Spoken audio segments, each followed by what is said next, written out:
Je sens qu'on va bien s'amuser. On devrait pas être là. Tu plaisantes, bien sûr que si.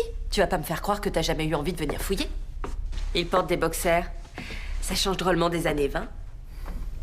Tu comptes fouiller dans ses affaires toute la soirée ou me raconter ton histoire? T'es vraiment pas marrante comme fille. Qu'est-ce que tu veux savoir? Un jour, Elijah nous a dit que votre père possédait des terres en Europe. Comment vous avez atterri ici? Mes parents venaient tout juste de fonder une famille quand la peste a frappé leur patrie. Elle leur a enlevé un enfant. Ils ont alors décidé de fuir pour éviter que leur future progéniture subisse le même sort. Mais comment vous êtes venus? Ce continent n'avait même pas encore été découvert.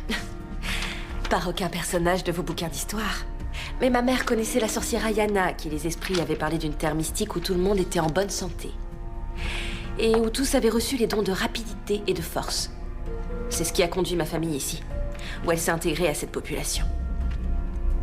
C'était des loups-garous? Pour nous, ils n'étaient que nos voisins. On a vécu en paix avec eux pendant plus de 20 ans, période durant laquelle mes parents en ont profité pour avoir d'autres enfants, dont j'ai fait partie. À t'entendre, tout était normal. C'était le cas.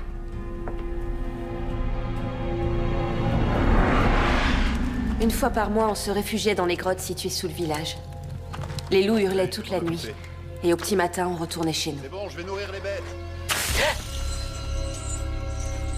Ayana, tu m'as brûlé. Car tu n'avais pas à y toucher. C'est Niklaus? Il est arrivé malheur. Henrik! Un soir de pleine lune, Klaus et mon plus jeune frère Henrik sont sortis en cachette voir les hommes se transformer en bêtes. C'était interdit. Henrik l'a payé de sa vie. Oh non! Non, que s'est-il passé? Les loups-garous. Je regrette tellement. Nous devons le sauver. Oh, pitié, il y a sûrement un moyen.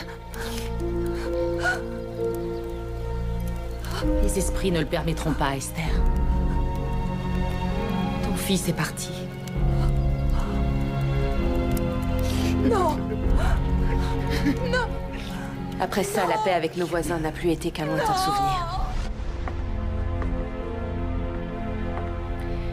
Ce furent les dernières heures que les membres de ma famille vécurent en tant qu'humains.